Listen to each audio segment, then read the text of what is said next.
சிறகடிக்க ஆசை சரியில்ல. அடுத்த வர எபிசோடில் நம்ம ரவி இருந்துட்டு ஸ்ருதி கிட்ட போயிட்டு, நீ வீட்டில் இல்லாமல் வீடு வீடாகவே இல்லை, ரூம்குள்ளே போகிற முதல்லாம் உன்னோட ஞாபகம் தான் வந்துக்கிட்டு இருக்கு, தயவு செஞ்சு வீட்டுக்கு வா அப்படின்ற மாதிரி சொல்லிக்கிட்டு இருக்காங்க. நான் எதுக்காக வீட்டுக்கு வரணும்? நான் சொன்னது நடக்கிற வரைக்கும் அந்த வீட்டு பக்கமே நான் வரமாட்டேன் அப்படின்ற மாதிரி சொல்லிடுறாங்க. இங்கே வந்தால் கூட அந்த நேத்து ஒரே ஒரு ஃபோன் பண்ணால் இஷ்டத்துக்கு கிளம்பி போகிற இல்லை, அப்படியே இருந்துக்கோ, என்னால் நீ கூப்பிட்ற வேலை வச்சுக்காத. உங்கள் அண்ணனோட டிவோர்ஸ் கேஸு கோர்ட்டில் போயிட்டுருக்கல, கூடிய சீக்கிரமாக இதே மாதிரி போயிட்டு இருந்தா நம்மளுடைய டிவோர்ஸ் கேஸும் கோர்ட்டுக்கு தான் வரும் அப்படின்ற மாதிரி ஸ்ருதி வந்து சொல்லிடுறாங்க. இதை கேட்டோன்னு ரவி வந்து பயங்கரமாக ஷாக் ஆகுறாங்க.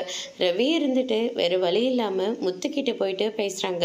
எனக்கு ரொம்ப பயமாக இருக்குது. ஸ்ருதி என்னடனா நேத்து வந்து வீடியோ போட்டால் மட்டும்தான் நான் அந்த வீட்டுக்கு வருவேன், அதுவும் இல்லாமல் மன்னிப்பும் கேட்கணும் அப்படின்ற மாதிரி சொல்கிறா. அந்த நீத்துக்கிட்ட போனால் நான் எதுக்காக அப்படியெல்லாம் செய்யணும்? நான் உன்னை லவ் பண்ணுறேன், அவ்வளோதான். மற்றபடி நான் வேறு எந்த தப்பும் பண்ணலை. உன்னை லவ் பண்ணுறது என்னோட உரிமை, என்னை வேணான்னு சொல்கிற உரிமை உங்கள் யாருக்கும் கிடையாதுன்னு திமிரா வேற பேசிக்கிட்டு இருக்கா.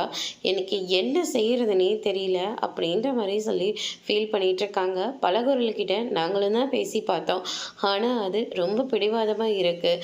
ஆனால் இந்த நீத்து பணக்காரி என்ன, ஒரு பொண்ணுக்கு திமிர் இருக்கலாம், ஆனால் இந்த அளவுக்கு திமிர் இருக்கவே கூடாது அப்படின்ற மாதிரி சொல்லிக்கிட்டு இருக்காங்க. அதோட இன்னைக்கான பிரம முடிச்சிருக்காங்க.